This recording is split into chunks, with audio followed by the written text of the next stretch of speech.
Right now, you're suffering more in your mind than in reality. But what if I told you that ending this suffering is simpler than you think? Stay with me, because your suffering ends here. Welcome to Beyond the Mind. In today's video, we're going to uncover 3 ancient Stoic secrets that can help you finally end the cycle of stress, overthinking, and emotional pain. If you're serious about mastering your inner world, hit like, subscribe, and let's dive in. Point 1. Shift your perspective. Marcus Aurelius once said, "You suffer more in imagination than in reality." Think about that for a moment. Most of the pain you carry isn't caused by the event itself, but by the story you tell yourself about it. Let's take a simple example. Someone criticizes you. Their words? They're just sounds, air moving through the air. But what happens next? Your mind grabs those words and begins to twist them. They don't respect me. They're against me. I'm not good enough. Suddenly, the comment is no longer about them. It becomes an attack on your very identity. And just like that, suffering multiplies. But here's the truth. Criticism, rejection, even failure, they're neutral. They don't have built-in meaning. You are the one attaching weight to them. Imagine if you could separate fact from interpretation. How much lighter would life feel? The Stoics trained this daily. When something happened, they would pause and ask, is this truly harmful, or am I just reacting? 9 times out of 10, the suffering wasn't real, it was imagined. And if the mind created it, the mind could dissolve it.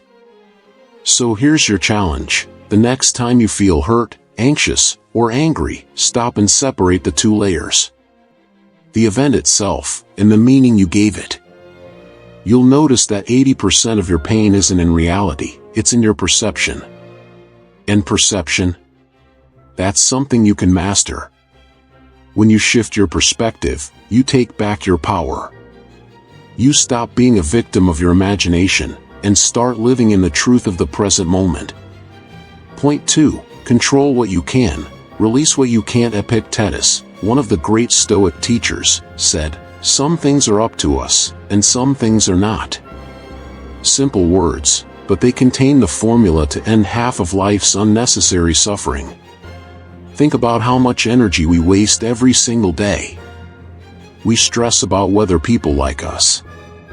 We replay the past, wishing we had acted differently. We worry endlessly about the future, things that haven't even happened yet. And in the process, we give our peace away. The Stoics called this the dichotomy of control. They divided life into 2 categories, what belongs to you, and what doesn't. What belongs to you? Your thoughts, your actions, your choices, your character. Everything else, other people's opinions, the weather, the economy, the past, the future, all of that is outside your control. Here's the trap. Suffering grows the moment we try to control what was never ours. You can't control how someone treats you, but you can control how you respond. You can't control if the rain ruins your plans, but you can control whether you curse the sky, or dance in it. You can't control the future, but you can control how prepared you are when it comes. So here's the practice. When you feel stress rising, pause and ask one question, is this within my control? If the answer is yes, act. If the answer is no, release it. Why? Because worrying about what you can't change is like carrying stones in your pocket, it only makes the journey heavier. Think of life like sailing a boat. You can't control the wind, but you can control how you set the sail. You can't command the waves, but you can learn to steer through them. The sailor who fights the sea gets exhausted. The sailor who works with the sea always reaches shore. When you live by this principle, peace follows naturally. Your mind no longer runs in circles about things beyond you. You focus your strength where it matters, on yourself. And in that focus, you find freedom. Point 3. Reframe struggle as strength. Seneca once wrote, "Difficulties strengthen the mind, as labor strengthens the body." What if suffering isn't always your enemy, but the very thing shaping you into who you need to become? Think about the gym. Every rep, every set, is resistance. The weight fights against you. It hurts, it burns, yet that resistance is the very thing that makes your muscles grow. Without the struggle, there is no strength. The Stoics saw life the same way. Every obstacle is a training ground for the soul.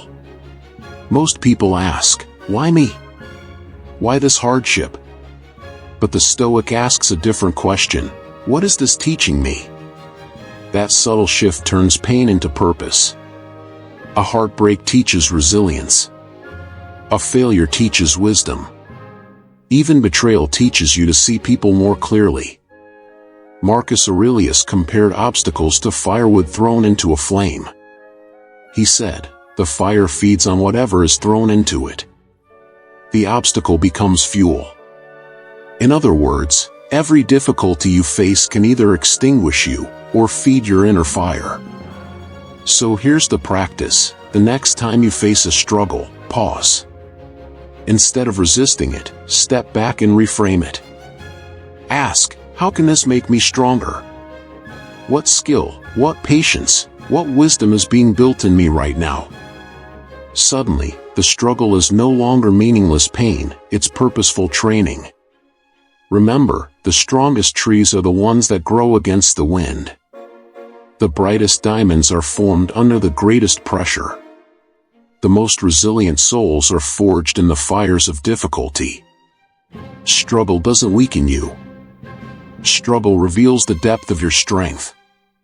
When you reframe hardship as training, suffering loses its grip. What once felt like punishment becomes preparation. And what once broke you, now builds you. If this video helped you see suffering in a new light, give it a like. It really supports the channel and helps more people find peace. Hit subscribe and turn on notifications so you never miss new ways to strengthen your mind and master your emotions. And share this video with someone who needs it today. Remember, suffering is optional, but growth is eternal. Stay strong, and I'll see you in the next video.